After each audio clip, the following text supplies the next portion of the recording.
I love Mickey Mouse.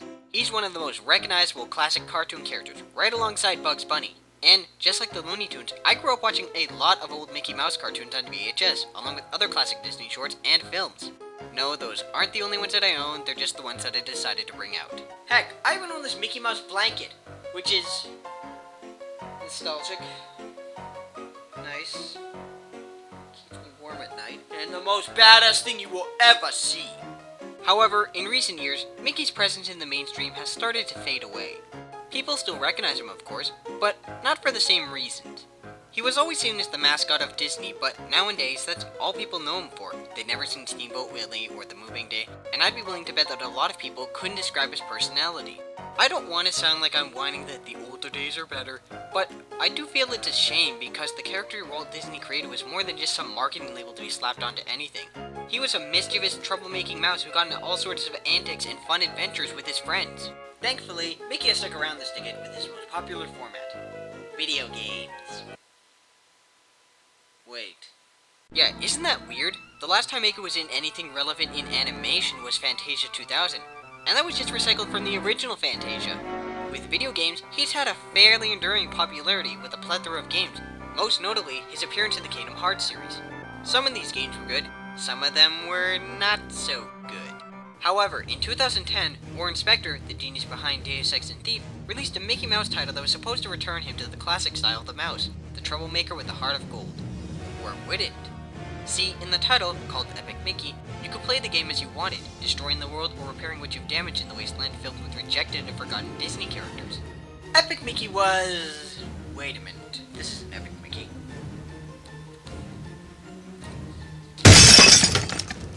Honestly, I never bothered with the game at the time, even though that I have it. However, the general consensus is that it had a really good story, but it also had a terrible camera. And apparently did well enough because 2 years later, we not only have a direct console release, but we also have a 3DS spin-off titled Power of Illusion. I've heard mixed things about the console release, so instead we're going to be focusing on Power of Illusion, aka Of Illusion number 4. Yep, today's title is also a sequel to the classic Illusion series. For those of you who don't know, the Illusion titles starring Mickey Mouse were made by then-top console dog Sega throughout the 90s. I would say that they were Sega's answer to Capcom's Magical Quest games on the SNES, but actually the Illusion series predates them. From what I understand, the 3 Illusion games were pretty good, the best of them being Castle of Illusion.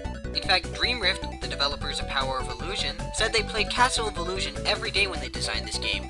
So did they succeed in capturing the essence of a classic? Or is Disney's Epic Mickey Power of Illusion and...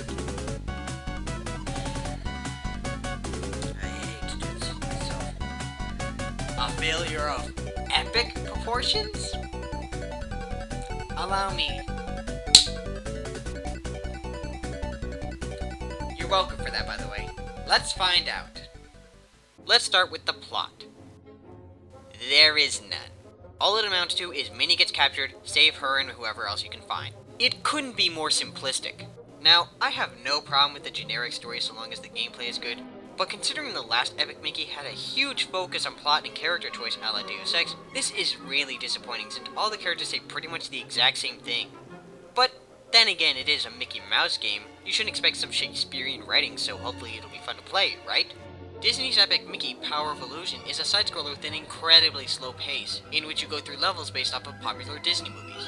The levels are a mixed bag. Some of the earlier ones can be fun to navigate while providing a decent challenge, while others are just randomly put together with cheap hits coming from enemies or environmental hazards that you can't see until it's way too late, making for an unforgiving and downright cheap difficulty spike down the line.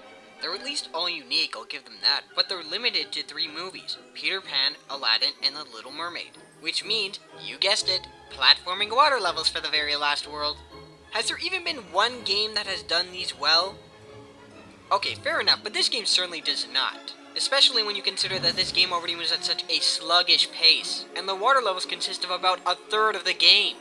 Power of Illusion does give you help from NPCs in the form of sketches, but aside from mandatory usage at the very beginning, you'll rarely use them, much less think about them. Speaking of sketching, the paint thinner mechanics return from Epic Mickey for both combat and creation. However, the game constantly feels the need to throw these in the levels, and it ends up breaking up the gameplay way too much, especially during the could have been interesting but failed to be boss fights. Also, despite all these options for combat, your primary attack, jumping, is annoying to use. Platforming 101, if you give the option to jump on the enemy, they should die on contact. Don't make us tap twice to get into a jump position, that's ridiculous. Just make us time the jumps to go higher like a good platformer would. And yes, I know it was done in Castle of Illusion, but that doesn't mean they have to follow every single mechanic from the Illusion titles like a robot. Oh, well, that's alright then, as long as you're preserving horrible ideas in the name of tradition. Speaking of the other Illusion titles, several enemies reappear in Power of Illusion along with some new ones. More on that later. I've heard a lot of reviewers and people say that this game is short. Well, let me be the first person to dispel that. Power of Illusion isn't short, it's tedious and monotonous. Let me explain. Outside of the levels, Mickey can spend time in a fortress, or rather a hub. At the hub, you can help out all the Disney characters you've saved and upgrade their runes, which doesn't really seem to do anything. If it does, the game clearly doesn't explain what it does, aside from a different background. You'll also be sent on side quests, which amounts to going through levels and collecting new chests, which rewards you with more health, or thinner, or a new sketch, but it's all just extra padding on a game that's just barely 10 levels, and with such a frustrating difficulty curve, it feels like the game is just forcing you to do these in order to just get by. However, you can upgrade Mickey's health and painter efficiency by going to Scrooge McDuck and paying him for an upgrade. If this shop looks familiar to you, it's because it's the exact same one from Monster Tale. And that's when it hit me. This isn't a sequel to the Evolution games! This is Monster Tale! Only not as good. Yeah, the huge sprawling levels, the nearly identical enemy patterns, the combo combat, the backtracking. Heck, the character sketches might as well just be named Chomp's Powers of Illusion. It does make sense since Dreamriff did make Monster Tale too, but it comes off as lazy and mismatched for a pure platformer. And that's what this game is. Taking cues from Monster Tale, Castle of Illusion, the original Epic Mickey, and even a hint of Drawn to Life, Disney's Epic Mickey Power of Illusion comes off as a barely serviceable platformer without a unique bone in its body, and a ton of flaws, the worse in the experience the more you play. As an Epic Mickey game, it fails to make you feel like you had a significant impact on the world unlike the first one. As a Monster Tale replica, it lacks the polish and flexibility or abilities from that game that made it fun, and as an Illusion sequel, it lacks the charm and fun from any of the previous installments. You know, it's a shame when a developer has fallen so much with just one release. I mean, granted, Monster Tale wasn't perfect, but it was a fun action-adventure title and one of the DS's last hurrahs that I actually recommend you check out.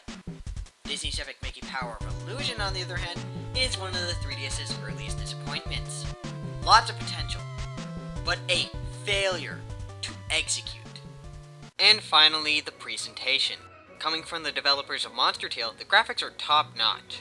I hear a lot of people say that the graphics look like they were an outdated Game Boy Advance game, to which I disagree with. They're no mighty Switch Force, but there's a lot to like about it. The animations flow smoothly for characters and enemies, with environments that have distinct designs and backgrounds. There's also some really nice touches to the graphics, like the paint that drips from Mickey's brush when he jumps. Levels are visually interesting, being warped and pieced together from the movie's environments and the castle, and the tunes inside have detailed, clean artwork. Sound may be a mixed bag with sound effects that are forgettable, but the orchestrated soundtrack is excellent. The music perfectly matches the stages, and they really do make the situation seem all the more, well, epic. Too bad the rest of the game doesn't live up to the title. The only true illusion that Power of Illusion gives you is the false impression that it's a game that could have been better than it actually is.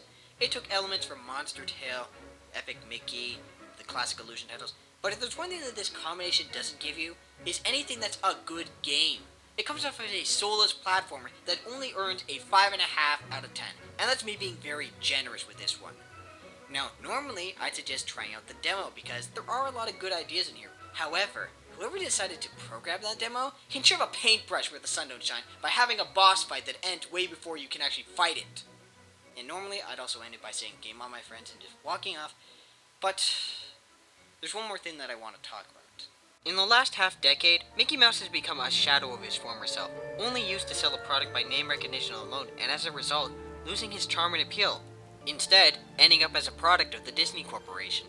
The first Epic Mickey, for better or worse, attempted to bring him back into the spotlight with moderate success, but I don't feel just slapping Mickey on any platformer and calling it a day is improving the situation. Supposedly, there's a Mickey Mouse film coming out in the future, and I'm hoping the movie can do him justice and bring Mickey Mouse back to form. When Mickey Mouse was first created, he was made as a replacement to Oswald the Lucky Rabbit when Walt Disney lost the rights to the character from Universal. Now it seems, Mickey is the one being left behind. And quite frankly, Mickey Mouse deserves better than the treatment he's been getting lately.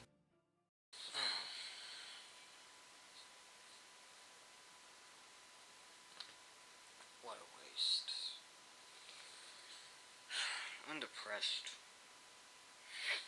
Oh, well, I'm gonna watch some cartoons to cheer myself up. Let's see what the kids watch nowadays.